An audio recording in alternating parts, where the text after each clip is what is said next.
기네스북에 오른 세상에서 가장 작은 사람이 있다고 합니다.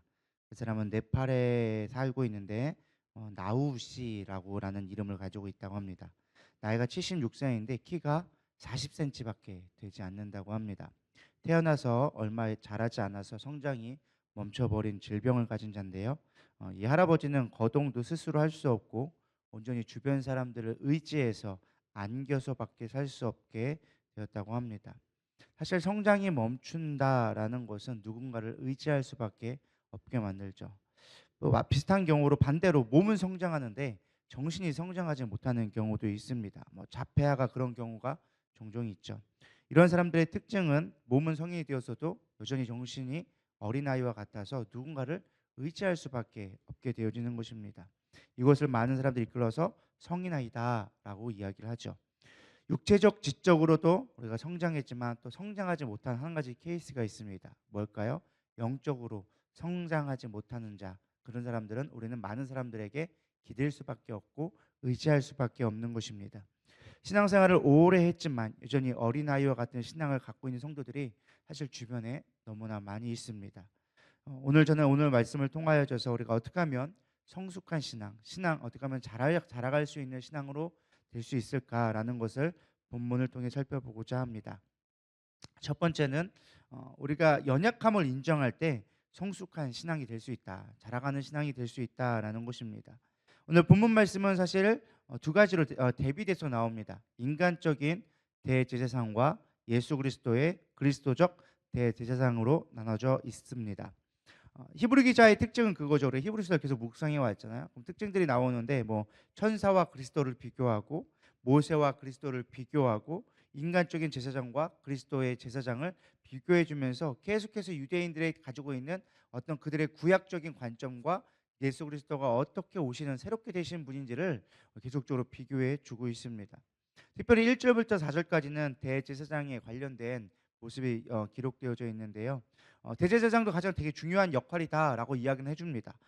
하나님이 임명하셔야 되고 우리가 죄사함 속죄하는데 중요한 역할이다. 근데 중요한 건 2절에 보면 나와 있습니다. 2절 3절에 보면 자기도 연약함에 휩싸여 있고 3절에 보면 자신을 위하여 드리는 것도 마땅하니라라고 얘기하면서 제사장이 영광스러운 일이지만 쉽게 말하면 목사가 되는 것도 참 귀한 일이지만 그러나 여전히 연약함은 가지고 있다. 그리스도가 저런 온전한 분이 아니라 연약함을 가지고 있기 때문에 너희들이 알고 있는 대제사장보다도 더 위대하신 분이 예수님이시다라는 것을 반증적으로 보여주고 있는 것이죠. 우리가 신앙생활하면서 가장 중요하게 여겨야 될 것이 이 연약함이 아닌가라고 생각되어집니다. 그렇기 때문에 연약하기 때문에 우리에게 필요한 것은 예수 그리스도의 보혈의 능력이 필요한 것입니다. 인간적 제사장으로 만족할 수 있다면 우리는 더 이상 예수님이 필요 없을 것입니다. 목사가 뛰어나고 목사가 훌륭하면 우리가 그걸로 구원받을 수 있다면 우리는 예수님이 필요 없고 교회가 필요 없을 수도 있겠죠. 인간의 노력으로 우리가 진정한 구원을 받을 수 있다면 예수님의 십자가의 부활과 부활의 능력은 우리에게는 무용지물이 되어지는 것입니다. 그렇기 때문에 우리가 성숙한 신앙, 나아가는 신앙이 되기 위해서는 반드시 그리스도를 의지하는 법을 배워야 한다라는 것입니다. 조금 더 구체적으로 얘기한다면 우리가 아무리 용서하고 아무리 이해해주고 아무리 사랑해준다 할지라도 우리에게는 한계가 있다라는 것입니다. 그러나 예수님의 능력에는 보혈의 능력에는 온전한 사하심이 있음을 여러분 믿으시기를 바랍니다. 천주교의 고해성사가 위로와 동기부여는 될 수 있겠지만 온전한 구원에 이르게는 못한다라는 것입니다. 왜요?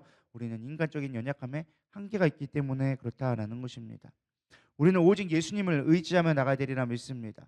모든 것이 구원뿐만 아니라 우리의 삶 가운데도 마찬가지입니다. 오늘날 교회의 가장 큰 위기가 무엇이냐? 인간적인 노력하면은 될 수 있다라는 그런 인간적인 어떤 계산적 인간의 어떤 인위적인 사고가 교회 안에 많이 뿌리내리고 있다라는 것입니다. 우리가 열심히 하면 부흥할 수 있어. 우리가 열심히 기도하면 하나님이 하실 거야. 라는 어떤 그런 믿음보다는 우리가 열심히 노력하면 돼라는 것이 우리를 지배하고 있는 것입니다. 제가 이번에 선교 갔다 와서 또 많이 생각했던 것 중에 하나가 그것입니다. 과연 우리의 선교는 무엇인가? 우리가 열심히 노력하고 열심히 준비하고 우리가 뭔가 보여줄 수 있으면 그게 선교라고 착각할 경우가 많이 있다라는 거예요. 우리가 오만해질 수 있다라는 것이죠. 우리가 구원받게 하고 우리가 정말로 이 교회 안에서 향하는 모든 것들이 하나님의 도우심, 무엇을 하든지 하나님의 영광을 위해 할 수 있는 저와 여러분 되기를 축복합니다. 우리가 미스바 기도도 합니다. 미스바 기도를 하는 건 뭐예요? 우리가 열심히 노력하니까 뭔가 이루어지겠지? 아니요. 그게 아니라 우리가 열심히 기도함으로 말미암아 하나님이 일하시기를 우리는 간구해야 된다라는 것입니다. 이것이 무슨 차이가 있습니까? 라고 물어본다면 우리가 열심히 해서 노력한다고 한다면은 우리는 얼마든지 쉽게 포기할 수가 있습니다. 어느 성공에 이르면 예를 들어서 열심히 일해서 정말로 무스바 기도회를 통하여서 교회 부흥이 일어날 수도 있어요. 그러나 중요한 건 그것 때문에 우리가 만약에 성공했다 한다면 우리는 금세 포기하게 되어지고 다른 길을 찾게 될 수밖에 없다라는 것입니다. 그러나 하나님의 뜻에 의해져서 우리가 하나님의 일하심을 위해서 구한다면 우리는 진정한 구원의 능력을 얻게 되어지고 우리는 어떤 환경적인 것에 영향받지 않고 그 길을 걸어갈 수 있는 힘을 얻게 되어지는 것입니다. 우리는 어느 때든지 하나님의 도우심을 구할 수 있는 저와 여러분 되기를 축복합니다. 두 번째는요, 순종할 때 성숙한 신앙이 될 수 있다라는 것입니다. 오늘 본문 말씀에 보면 시편 2편 7절과 110편 4절을 인용하여서 구약을 좋아하던 유대인들에게 예수님이 대제사장 되심을 설명해 주십니다. 그러면서 뭐라고 얘기하느냐? 고난의 순종함을 본받으라라고 하면서 8절에 이야기해 주고 있죠. 매번 말씀을 드리지만 성경을 많이 아는 것도 정말 중요합니다. 그건 순종하기 위해 우리가 분명히 가야 할 길입니다. 그러나 아는 것보다 더 중요한 것이 순종할 수 있는 것입니다. 오늘날 왜 많은 크리스천들이 줄어들고 있는지 아십니까? 뭐 여러 가지 복합적인 원인이 있겠지만 많은 사람들이 세상에 대해서 성경적인 지식은 너무나 잘 알고 있습니다.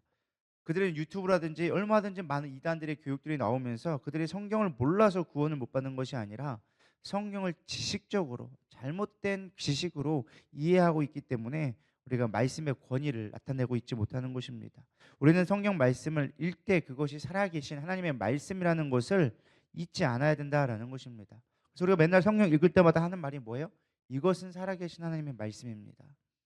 우리가 이것이 그냥 습관적으로 무슨 암호문 외우는 것처럼 그냥 집중하라고 하는 것이 아니라 이 말씀을 마음판에 새겨야 된다는 것입니다. 아, 이것이 나에게 살아있는 하나님의 말씀이다.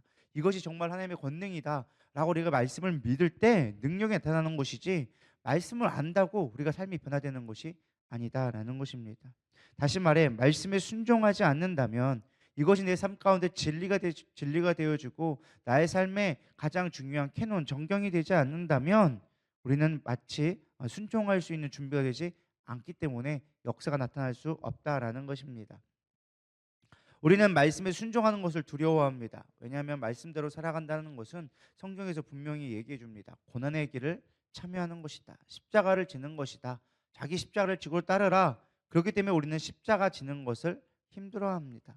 나의 삶의 편안함과 나의 삶의 안식을 위하여서 우리는 예수를 믿으려고 하지 십자가를 지려고 우리 예수 믿는 경우는 많지 않기 때문에 그렇습니다. 그렇기 때문에 진정한 많은 크리스천들이 없게 점점 줄어들게 되어지고 교회는 능력을 잃어갈 수밖에 없게 되는 것입니다. 물론 교회는 예수님의 몸이고 예수님의 소유 안에 있기 때문에 예수님이 지키시고 보호하시겠지만 그러나 우리가 신앙생활함에 있어서 무엇보다 성숙한 신앙, 우리가 더욱더 주님 앞에 나아가기 위한 신앙은 순종의 길을 걸어갈 수 있을 때 성숙한 신앙이 되는 것입니다.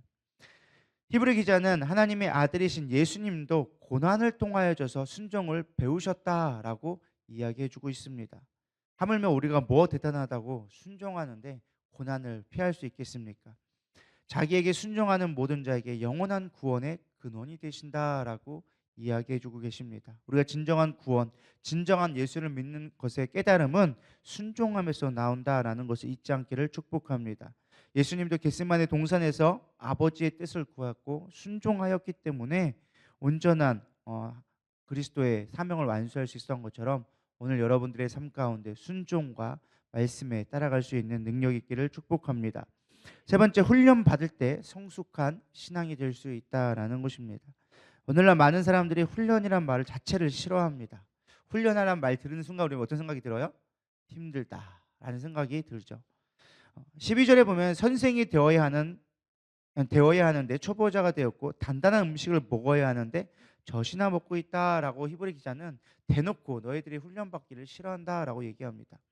여기 보면 14절에 있죠. 연단을 받아 선악을 분별하라라고 가르쳐주고 있는데 특별히 이 연단이 트레이닝 훈련을 받다라는 뜻으로 쓰여지고 있다라는 것입니다. 우리가 훈련받지 아니하니까 분별할 수가 없는 것입니다. 이 훈련이란 단어를 원어를 보면요, 헥사스라는 말을 썼는데 실전을 통하여져서 얻을 수 있는 신체적인 혹은 정신적인 기술들을 연마되어진 것을 훈련한다라고 정의해 놓았습니다. 그리고 특별히 이 훈련의 특징은요, 반복함에 있어서 우리가 훈련을 받는다라는 의미를 갖고 있습니다. 제가 이제 헬스를 이제 2달째 하고 있는데요. 새로운 것을 하고 싶은 유혹들이 있습니다. 운동을 하다 보면 막 사실은 되게 단순하거든요. 똑같은 걸 반복해야 돼요. 그렇게 해서 반복하고 반복하고 매일매일 똑같은 걸 반복해요. 그러다 보면은 사실 옆에서 막 열심히 하시는 분들이 있어요. 몸매도 좋고 막 이렇게 열심히 하시는 분들이 있으면은 막 어떤 바벨도 들고 막 요것도 하고 막 요것도 하고 막 엄청 많이 해요. 그러면 나도 저것도 해 보고 싶은 유혹들이 막 오거든요. 근데 트레이너들이 하는 말이 제 마음 가운데 많이 있었습니다. 뭐냐? "진짜 운동을 잘하고 싶다면 한 가지를 마스터해라." 이것 찔끔 저것 찔끔 물론 그것도 운동을 하니까니까 도움이 되겠지만 진짜 훈련한다고 생각한다면 반복해야 된다. 반복하고 그것에 완전하게 마스터가 된 다음에 다른 거 해도 늦지 않다. 근데 우리는 이것 조금 하고 저것 조금 하고 이거 하고 그러면은 아무것도 안 된다라는 거예요. 반복하고 지루할 만큼. 사실 훈련은 지루하기 때문에 더 힘들어요. 그래서 헬스를 처음에는 재밌게 하다가 나중에 한 3-4개월 되면 사람들이 힘들어해요. 안 하려고 해요. 왜? 힘들고 반복되거든요. 뭐 새로운 게 없거든요. 그 째만한 데 가 가지고 맨날 달리기만 하고 있고 맨날 뭐 그냥 무거운 거 똑같은 것만 막 들고 있고 하다 보니까 지루하거든요. 그럼 헬스 몇 개월 하다 보면 사람들이 재미없어서 안 하거든요. 다른 운동을 할 거야. 재미가 없어서 못 하겠어. 근데 그 훈련을 견뎌낸 자만이 진짜 온전한 몸을 튼튼한 몸을 가지게 되어지는 것이죠. 저는 진짜 이런 훈련의 반복된 결과가 누구냐라고 말해본다면 좀 쉽게 표현할 수 있는 게 생활의 달인들. 생활의 달인들 보면 한 직업을 10년 넘게 반복된 직업들을 계속하는 거예요. 물론 그 사람들은 먹고 살기 위해서 반복된 일을 계속 반복된 일을 수행할 수밖에 없었지만 그렇게 반복된 일을 하다 보니까 누구도 따라할 수 없는 능력을 소유하게 되어지죠. 예를 들어서 뭐 타이어 정리하는 사람들 하면은 우리는 일일이 들어가지고 쌓아야 되는데 그 사람은 훅 던져놓으면은 띠리리 굴러가가지고 뚝 쌓여주고 뚝 쌓여주고 뚝 쌓여주고 이렇게 되는 거 보죠. 예를 들어서 뭐 요리하는 사람들도 우리가 피자 돌린다 하면 우리는 막 하나씩 늘려가지고 막 이렇게 해가지고 문질러가지고 해야 되는데 그 사람들은 그냥 한번 훅 돌리면은 뭐 후루룩 하고서 뭐가 만들어지죠. 막 우리는 막 10분 걸리는 거예요. 그 사람들은 막 1분, 1, 2분도 안 걸리는 그런 일들을 하게 되어지죠. 어떻게 그렇게 됐을까요? 반복함으로 말미암아. 반복되어졌을 때 그것이 어느 순간 익숙해지고 익숙하니까 잘하게 되어지고 잘하다 보니까 통달하게 되어지는 것이죠. 흔히 얘기해서 돌을 닦게 되어졌다, 달인이 되어졌다라고 얘기하죠. 우리는 신앙생활하면서 영적인 달인이 되어져야만 합니다. 여러분 말씀을 얼마나 자주 묵상하고 계십니까? 찬양을 얼마나 자주 부르고 계십니까? 기도는 얼마나 자주 하고 계십니까? 정기적으로 반복적으로 훈련되어졌을 때 그것이 우리를 강하게 만들어줄 수 있습니다. 성경 말씀에 나와 있죠. 육체의 단련은 잠시 너희들 가운데 이 생에서 유익할 수 있으나 영의 건강함, 영적인 거룩함은 너희들의 이 생에서의 자랑이 될 수 있다라고도 성경에서 말씀해 주고 있습니다. 여러분 말씀에 우리가 단련되어질 수 있는 훈련 받을 길을 기꺼이 할 수 있는 저런 되기를 소망합니다. 성숙한 신앙은 함부로 나오는 것이 아닙니다. 그리고 남들 성숙한 신앙을 보고 부러워할 것이 아니라 저 사람이 성숙한 사람이야 라고 인정만 할 것이 아니라 저는 여러분들이 성숙한 신앙이 되기를 축복합니다. 19세기의 영국의 위대한 문학가인 찰스 디킨스는 성공하는 비결에 대해서 이렇게 얘기합니다. 자신의 인생에 포기하지 않는 것, 그것을 끝까지 감당해냈을 때, 최선을 다했을 때 그것이 성공의 비결이다 라고 이야기해 주고 있습니다. 골로새서 3장 23절은 얘기합니다. 무슨 일을 하든지 마음을 다하여 주께 하듯 하고 사람에게 하듯 하지 말라. 영적인 성숙함을 거두기 위한 가장 중요한 건 무슨 일을 하든지 주님께 하듯이 한다면 우리는 성숙한 길을 가게 되리라 믿습니다. 우리의 신앙도 사실은 뭐 몇 번 기도한다고 우리 성경 뭐 일독했다고 갑자기 인생이 바뀌지는 않습니다. 그러나 반복되어진 우리의 삶. 우리가 새벽 예배가 한 번 드린다고 갑자기 뭐 인생이 뭐 엄청나게 영빨이 생기거나 그러지는 않습니다. 솔직한 얘기로. 그러나 우리가 꾸준히 드리다 보면 꾸준히 말씀 보고 꾸준히 주님 안에 거한다면 우리 삶 가운데 하나님의 거룩함을 예수님을 닮아갈 수 있는 삶이 여러분 가운데 있게 되리라 믿습니다. 오늘 말씀을 정리하겠습니다. 우리는 성숙한 신앙으로 나아가야 합니다. 물론 대제사장과 그리스도의 구원에 관련돼 설명하기 위해서 히브리 기자가 이야기하고 주고 있지만, 그러나 성숙한 신앙이 되어진다라는 거, 그것이 우리가 분명하게, 이걸 다른 말로 얘기하면 성화되어지는 거겠죠.